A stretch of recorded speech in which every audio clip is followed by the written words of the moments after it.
sekalian, kita tahu kita hidup di dunia yang sudah ada dosa. Ini bukan dunia yang ideal lagi, ini dunia yang sudah jatuh, ya.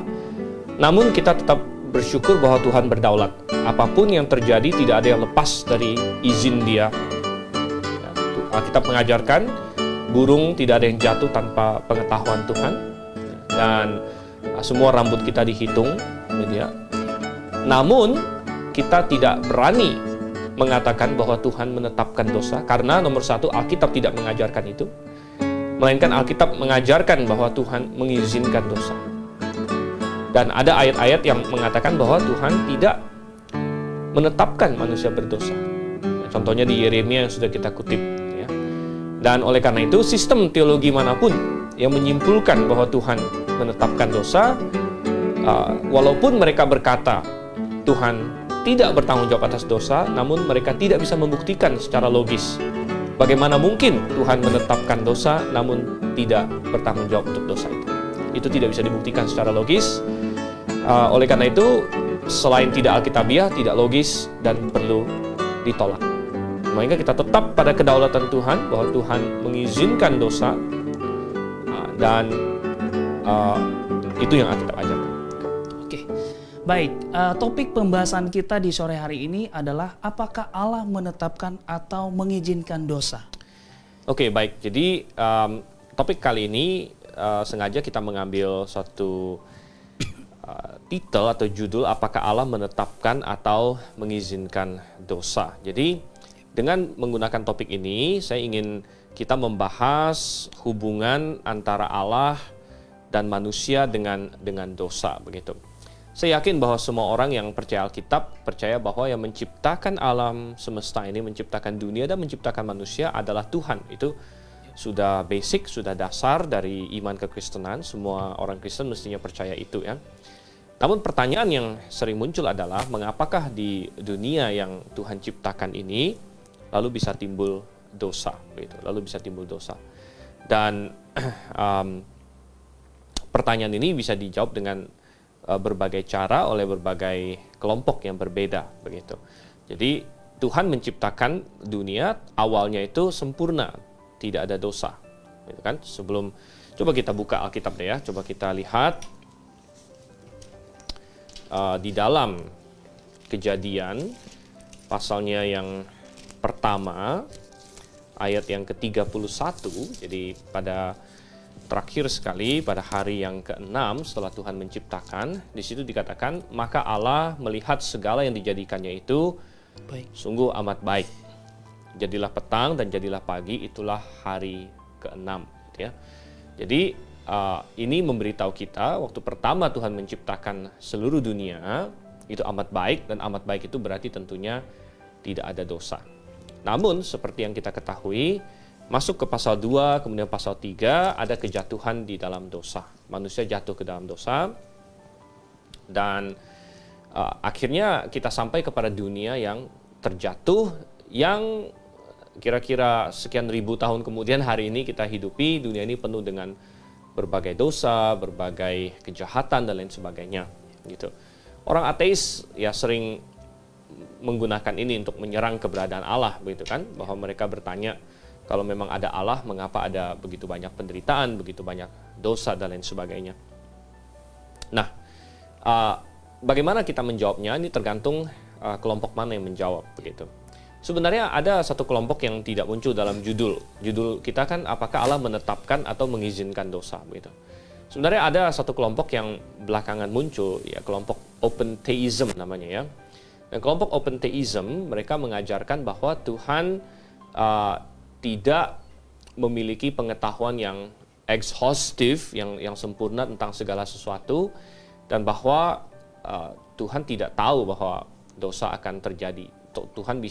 Tuhan tahu dosa bisa terjadi, tapi Tuhan tidak tahu dosa akan terjadi, begitu. Nah, ini kelompok Open Theism. Tapi kelompok Open Theism ini biasanya tidak dianggap sebagai suatu opsi yang realistis bagi orang Kristen yang percaya akan kedaulatan Tuhan, begitu. Sehingga muncul dua posisi, yaitu apakah Allah menetapkan dosa ataukah Allah hanya sekedar mengizinkan dosa saja, gitu ya. Nah, kelompok yang mengatakan bahwa Allah menetapkan dosa itu adalah kelompok Calvinis. Itu. Kelompok Calvinis mengatakan bahwa Allah menetapkan dosa, dan itu jelas dari berbagai dokumentasi yang ada di dalam pengakuan iman Calvinistik ya, maupun tulisan John Calvin itu sendiri.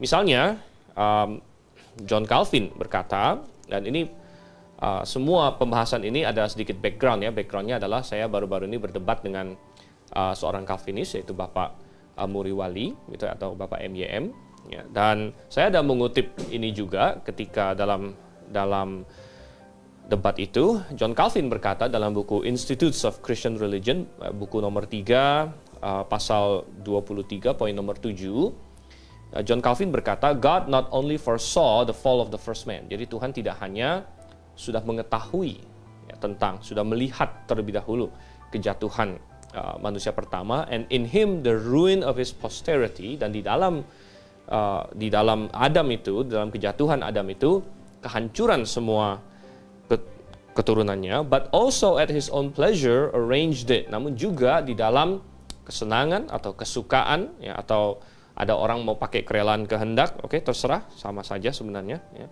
At his own pleasure arranged it. Jadi Tuhan yang mengaturnya gitu. Artinya John Calvin mengajarkan bahwa Tuhan menetapkan Adam jatuh dalam dosa. Dan ini konsisten dengan pemahaman Calvinistik bahwa segala sesuatu yang terjadi itu adalah berdasarkan dekrit Tuhan.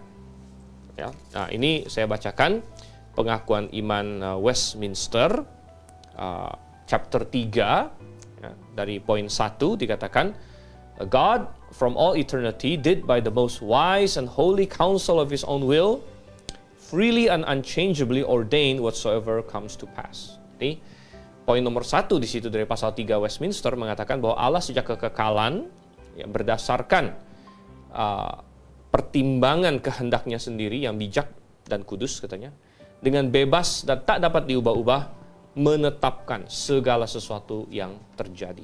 Jadi Allah sudah menetapkan segala sesuatu yang terjadi. Namun Westminster dan Calvinis ya, kebanyakan tetap mempertahankan bahwa Allah bukanlah the author of sin. Makanya Westminster berkata, yet so as thereby neither is God the author of sin, nor is violence offered to the will of the creatures. Jadi Calvinis ingin berkata, walaupun Allah sudah menetapkan segala-galanya, Allah tidak bertanggung jawab terhadap dosa. Ya bagus sekali mereka mau berkata begitu, namun sebenarnya mereka tidak bisa melarikan diri dari kesimpulan itu sebenarnya, walaupun mereka berkata demikian. Nah, bahkan Calvinis yang lain pun ya, sebenarnya nanti saya akan bacakan yang lain lagi, sebenarnya mengajarkan hal yang sama begitu. Nah, apa yang dimaksud oleh Calvinis bahwa manusia tetap punya kehendak bebas ya, walaupun Allah menetapkan segala sesuatu. Nah, untuk memahami ini kita harus memahami bahwa ketika Calvinis berkata kehendak bebas, yang mereka maksud agak sedikit berbeda dengan yang biasanya orang maksud. Nah, jadi mereka menciptakan suatu istilah yaitu compatibilistic free will atau kehendak bebas compatibilistic. Artinya bahwa manusia tetap punya kehendak bebas menurut mereka, walaupun manusia itu pasti dan harus menjalankan apa yang Tuhan tetapkan. Jadi misalnya Tuhan menetapkan Adam berdosa, Adam pasti berdosa, tidak mungkin tidak berdosa. Tidak mungkin tidak berdosa. Jadi cara mengecek apakah kehendak bebas itu benar-benar kehendak bebas atau kehendak bebas kompatibilistik, yang menurut saya adalah kehendak bebas bohong-bohongan, gitu ya, adalah bertanya, bisakah sebenarnya dia melakukan yang berbeda? Gitu. Misalnya Adam jatuh dalam dosa, bisa nggak sebenarnya Adam tidak jatuh dalam dosa? Bisa nggak sebenarnya Adam taat sama Tuhan, ya, untuk memilih untuk taat sama Tuhan pada waktu itu, gitu kan? Dan dalam skema atau pemahaman kehendak bebas yang sejati, mestinya jawabannya adalah iya, karena ada pilihan, dia bisa makan, bisa tidak makan. Gitu. Namun di dalam pemahaman bahwa Allah sudah menetapkan segala sesuatu, maka Adam makan itu pun sudah ditetapkan. Jadi Adam tidak mungkin tidak makan. Ya, cuman penjelasan mereka adalah bahwa Adam tetap melakukan itu dengan kerelaan kehendaknya, begitu. Tetap melakukan itu dengan kerelaan kehendaknya, Sehingga Adam tetap dianggap bertanggung jawab karena Adam waktu melakukan itu Adam senang melakukannya. Artinya Adam tidak dipaksa begitu, ya, tidak dipaksa. Ya, namun kita bilang bahwa sebenarnya itu tidak bisa menolong, ya, karena walaupun Adam tidak dipaksa, namun bisa kita katakan bahwa Adam diprogram begitu. Adam diprogram artinya sudah ditetapkan, ya, tidak dipaksa memang Adam melakukan dengan, tetapi sebenarnya sudah dijalurkan begitu. Ya, seperti yang Calvin katakan, God already arranged it, sudah mengaturnya sedemikian rupa. Jadi walaupun tidak ada pemaksaan dari luar, namun memang sudah diatur begitu, sudah diatur demikian. Sehingga kita berkata bahwa dengan pemahaman seperti itu, tetap saja sebenarnya yang bertanggung jawab adalah yang mengatur sebenarnya. Gitu. Dan Calvinis kadang-kadang berbicara mengenai ada efficient cause, ya, final cause. Artinya begini, manusia adalah penyebabnya, penyebab langsungnya, penyebab efisiennya. Nah, Tuhan yang mendekretkan ini kayak penyebab yang ultimate sebenarnya, yang final begitu, karena melalui dekret Dia begitu, ya. Namun sekali lagi pertanyaannya adalah sebenarnya bisa nggak sih Adam, ya, bisa tidak Adam itu melakukan yang berbeda begitu. Ini adalah pertanyaan kuncinya sebenarnya. Dan kalau misalnya Adam tidak bisa berbuat yang berbeda, maka sebenarnya ketetapan ini bersifat deterministik. Ya, bersifat deterministik berarti pasti harus begitu kan? Dan itu berarti bahwa yang bertanggung jawab final adalah sebenarnya yang the final cause sebenarnya. Gitu. Ya, sama seperti kalau misalnya saya begitu ya, memakai pisau untuk menusuk orang, ya, bisa nggak saya menyalahkan pisaunya? Yang kita bilang nggak bisa nggak menyalahkan pisaunya. Ya. Mungkin saya bilang, loh, ini pisau yang salah. Ya, saya kan ini penggerak di belakang, ya sama aja bohong begitu.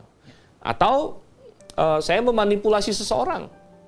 Ya, saya mengambil seorang anak kecil, saya indoktrinasi dia sedemikian rupa, lalu saya suruh dia tusuk orang, gitu ya. Maka anak itu bersalah, saya juga bersalah, gitu. Nah, anak itu bersalah karena sebenarnya walaupun sudah saya indoktrinasi, dia bisa saja membantah, begitu. Dalam kasus Adam lebih parah lagi, Adam tidak bisa membantah, ya karena sudah diatur, sudah di-arrange, gitu kan. Nah, jadi kalau kita melihat semua itu, kita berkata bahwa doktrin bahwa Allah menetapkan dosa adalah doktrin yang tidak bisa kita terima, begitu. Mengapa? Karena itu menyebabkan Allah menjadi sumber dosa sebenarnya. Kalau kita mengatakan bahwa Allah menetapkan dosa, itu membuat Allah turut bertanggung jawab atas dosa. Ya, padahal Alkitab dengan jelas mengatakan bahwa Allah sangat-sangat membenci dosa, dan bahkan ada ayat-ayat yang sangat spesial yang secara khusus memberitahu kita bahwa Allah tidak menetapkan dosa. Misalnya, kita buka Yeremia pasal 7. Dan di Yeremia ada 3 ayat yang mirip, ya. Yeremia pasal 7 ayatnya yang ke-31 misalnya. Dikatakan mereka telah mendirikan, jadi Tuhan marah terhadap orang-orang Israel di sini. Tuhan berkata mereka telah mendirikan bukit pengorbanan yang bernama Tofet di lembah Ben Hinnom untuk membakar anak-anaknya lelaki dan perempuan. Suatu hal yang tidak pernah kuperintahkan dan tidak pernah timbul dalam hatiku. Ya, Tuhan bilang ini tidak pernah timbul dalam hatiku. Jadi bagaimana kita bisa berkata bahwa Tuhan sudah menetapkan segala sesuatu termasuk dosa, kalau Tuhan sendiri mengatakan bahwa itu tidak pernah timbul dalam hatinya, begitu. Tidak pernah Tuhan menginginkan hal tersebut atau menetapkan hal tersebut. Dan ini diulangi lagi di 2 tempat, masih di Yeremia, ya. Yeremia 19 ayat 5 juga sama. Saya bacakan, mereka telah mendirikan bukit-bukit pengorbanan bagi Baal untuk membakar anak-anak mereka sebagai korban bakaran kepada Baal. Suatu hal yang tidak pernah aku perintahkan atau aku katakan dan yang tidak pernah timbul dalam hatiku. Gitu. Oke. Kemudian Yeremia 32 ayat yang ke-35 juga sama. Jadi 3 kali diulang berarti Tuhan memberi penekanan yang keras, penekanan yang tinggi dalam hal ini. Yeremia 32 ayat 35, mereka mendirikan bukit-bukit pengorbanan untuk Baal di lembah Ben Hinnom untuk mempersembahkan anak lelaki dan anak perempuan mereka kepada Molok sebagai korban dalam api. Sekalipun aku tidak pernah memerintahkannya kepada mereka dan sekalipun hal itu tidak pernah timbul dalam hatiku, yakni hal melakukan kejijikan ini, sehingga Yehuda tergelincir ke dalam dosa. Ya. Jadi tidak pernah Tuhan menetapkan supaya Yehuda tergelincir ke dalam dosa. Dan kalau itu benar untuk dosa yang satu ini, maka kita bisa menarik kesimpulan itu benar juga untuk semua dosa yang lain sebenarnya. Tuhan tidak pernah menetapkan manusia untuk tergelincir ke dalam dosa, begitu. Nah, kadang-kadang Calvinis menjawab ini dengan standar dan berkata saja, oh ini kan hanya bahasa manusia, gitu, atau dilihat dari sudut pandang manusia. Namun tidak ada ayat di dalam Alkitab yang mengatakan bahwa Allah menetapkan segala sesuatu, mendekritkan segala sesuatu, gitu. Ya. Kalau Tuhan menciptakan segala sesuatu ada, gitu ya.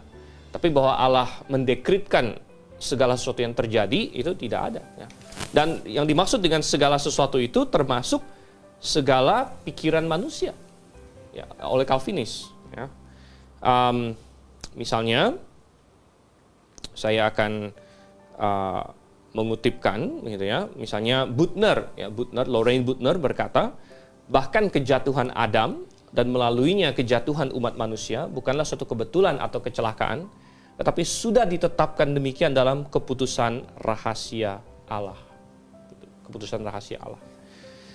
Ya, dan Louis Berkhof misalnya, ya, jadi Louis Berkhof ini kan ada disinggung, ya, katanya dia mengajarkan bahwa Allah mengizinkan. Namun Louis Berkhof dalam bukunya Sistematik Teologi halaman 84 dan 85, saya bacakan di sini, saya kutipkan bahwa the latter ini maksudnya kelompok infralapsarian dalam konteks ini. Jadi kelompok infralapsarian katanya occasionally overemphasize the permissive character of the decree. Jadi Berkhof berkata bahwa kadang-kadang kelompok infralapsarian terlalu menekankan sifat mengizinkan dari dekret itu, reducing it to a bare permission.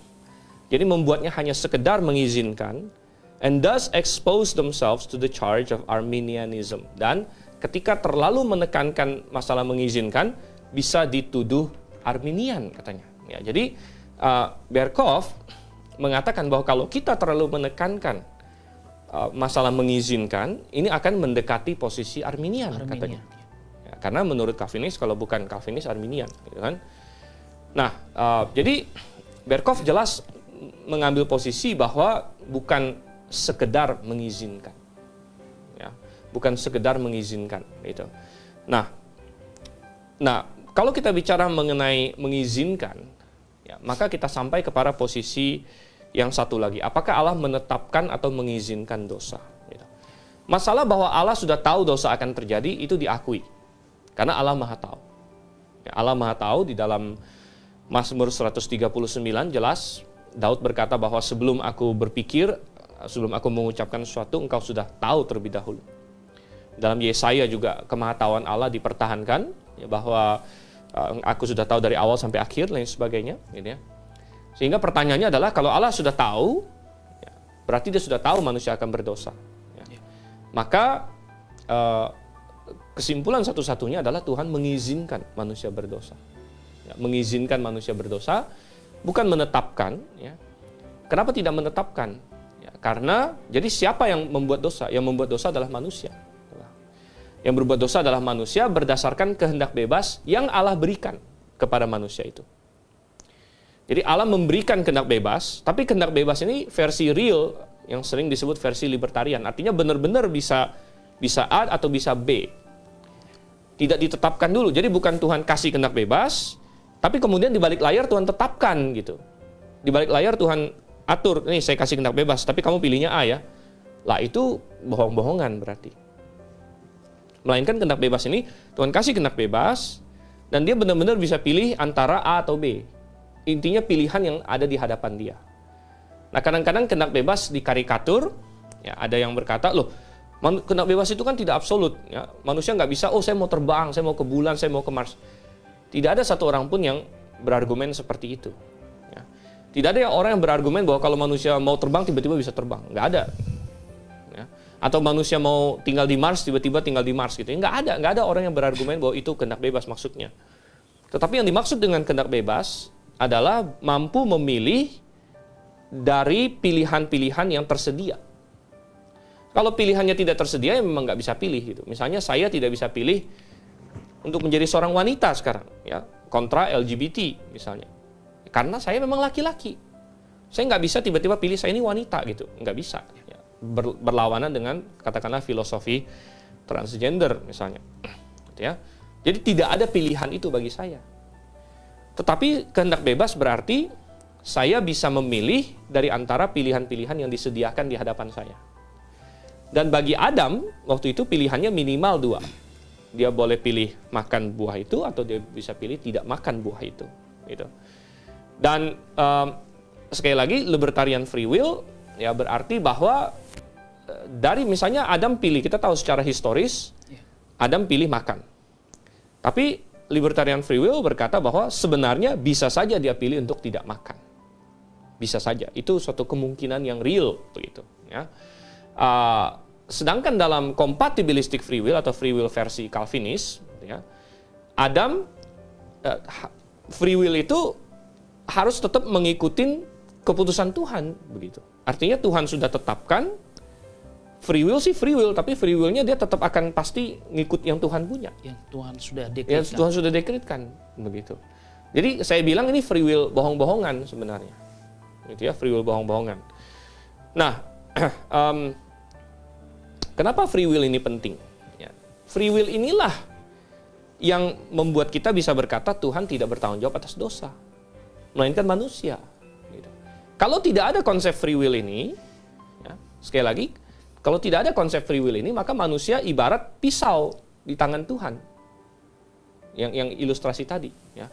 Tidak ada jalan karena dia itu ya memang pasti mengikuti arah yang Tuhan maui. Begitu. Namun kita mendapatkan di dalam Alkitab, seringkali manusia melakukan apa yang Tuhan tidak kehendaki. Ya. Ada seringkali. Ya. Di dalam Lukas, Tuhan Yesus berkata, "Hai Yerusalem, Yerusalem, betapa aku ingin seperti induk ayam mengumpulkan kalian, seperti anak ayam, tapi kalian tidak mau." Begitu.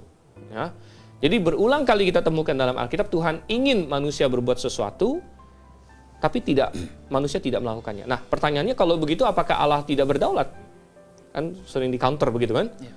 Loh, Allah ingin manusia bikin A, manusia nggak bikin A, berarti Allahnya lemah katanya. Tidak. Ya, tidak. Kenapa? Karena yang memberikan kemampuan untuk melawan itu adalah Tuhan sendiri. Begitu. Artinya Tuhanlah yang memberikan manusia free will untuk menentang Dia. Kenapa Tuhan mau berikan manusia free will untuk menentang Dia? Karena Tuhan melihat ya bahwa ada sebagian manusia memang akan menentang, tapi ada sebagian manusia yang melalui penyelamatan akhirnya akan mengasihi Dia dan akan berpihak padanya. Sehingga Tuhan melihat itu, ya, dan Tuhan lebih berkenan menciptakan makhluk-makhluk yang punya free will daripada yang tidak punya free will. Gitu. Karena hanya dengan makhluk yang punya free will, yang diciptakan menurut gambar dan rupa Allah lah, bisa punya hubungan pribadi dengan Tuhan. Bisa bersekutu dengan Tuhan. Bisa punya hubungan kasih mengasihi dengan Tuhan. Begitu. Karena kasih yang sejati adalah kasih yang dengan bebas diberikan. Bukan kasih yang sudah diatur. Ya, pasti mengasihi Tuhan, tidak. Ya. Nah, dengan demikian kita menemukan bahwa Allah mengizinkan dosa. Tuhan tahu akan berdosa, tapi Tuhan izinkan. Kenapa Tuhan izinkan? Yaitu kembali lagi, karena Tuhan tahu walaupun ada dosa, Tuhan menyiapkan keselamatan. Dan akan ada orang-orang yang diselamatkan dan akan bisa bersekutu dengan Tuhan. Begitu. Jadi, Tuhan ingin menciptakan makhluk dengan kehendak bebas. Nah, salah satu ayat yang paling sering dipakai oleh Calvinis untuk mencoba membuktikan bahwa Allah menetapkan dosa adalah Kisah Rasul pasal 4. Kisah Rasul pasal 4 ayatnya yang ke-27 dan ayat yang ke-28. Jadi ini adalah mengenai penyaliban Yesus. Penyaliban Yesus kan adalah dosa. Dosa yang sangat besar, gitu ya. Dosa yang sangat besar, bahkan bisa jadi dosa terbesar dalam sepanjang sejarah. Namun menurut Calvinis ayat ini mengindikasikan Tuhan telah menentukannya atau menetapkannya. Nah, coba kita baca dan kita selidiki. Kisah Rasul 4 ayat 27 dan 28, sebab sesungguhnya telah berkumpul di dalam kota ini Herodes dan Pontius Pilatus beserta bangsa-bangsa dan suku-suku bangsa Israel melawan Yesus, hamba-Mu yang kudus yang Engkau urapi, untuk melaksanakan segala sesuatu yang telah Engkau tentukan dari semula oleh kuasa dan kehendak-Mu. Nah, jadi mereka berargumen bahwa lihat nih, ya, Herodes dan Pontius Pilatus melaksanakan segala sesuatu yang telah Engkau tentukan, telah Tuhan tentukan. Jadi mereka berkata bahwa Tuhan menentukan dosanya Herodes dan dosanya Pilatus. Namun sebenarnya ini adalah kesimpulan yang terlalu terburu-buru, gitu ya. Terlalu terburu-buru karena kita katakan bahwa di sini tidak dikatakan bahwa Tuhan menetapkan Pontius Pilatus menyalibkan Yesus atau menetapkan Herodes untuk menolak Yesus dan untuk melakukan dosa, sama sekali tidak. Ya, tetap apa yang dikatakan melaksanakan segala sesuatu yang telah Engkau tentukan itu. Nah, kita bisa menafsirkan ini atau melihat ini ya, tanpa melibatkan Tuhan dalam dosanya Pontius Pilatus dan Herodes. Dengan cara ya kita mengatakan yang Tuhan tentukan di sini adalah kematian Yesus Kristus atau penyaliban Yesus Kristus. Artinya Tuhan yang Maha tahu niat hati dan tahu apa yang Pilatus dan Herodes akan lakukan, akan mau lakukan. Dan Tuhan menentukan supaya mereka bisa melakukannya. Begitu, bisa melakukannya. Artinya kalau Tuhan tidak mengizinkan atau tidak menentukan Yesus Kristus mati pada saat itu, ya, maka bisa saja Yesus Kristus luput waktu mau ditangkap di Taman Getsemani. Kalau kita baca di Injil, berkali-kali orang Farisi sebenarnya sudah mau tangkap Tuhan Yesus. Berkali-kali mereka sudah mau bunuh Yesus, tapi dikatakan waktunya belum tiba. Waktunya belum tiba. Begitu. Ya, jadi niat hati orang-orang, baik itu orang Farisi, baik itu Pontius Pilatus maupun Herodes, untuk mau membunuh Yesus, itu tidak Tuhan tentukan. Gitu. Itu adalah dari hati mereka sendiri. Begitu. Tetapi kemudian Tuhan pada waktu yang pas, akhirnya menentukan, oke, ini sekarang inilah maksud hati kalian boleh terlaksana. Gitu ya.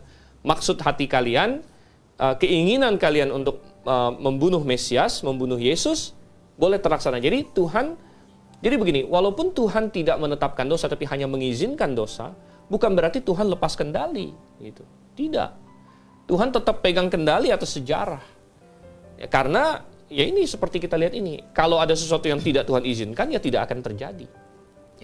Begitu. Jadi manusia boleh saja dia mau membuat keputusan, tapi kalau Tuhan tidak izinkan, ya nggak akan terjadi juga memang. Gitu. Jadi Tuhan tetap pegang kendali, Tuhan tetap berdaulat begitu, namun tidak terlibat kepada dosa. Ya, karena dosa itu adalah kehendak manusia.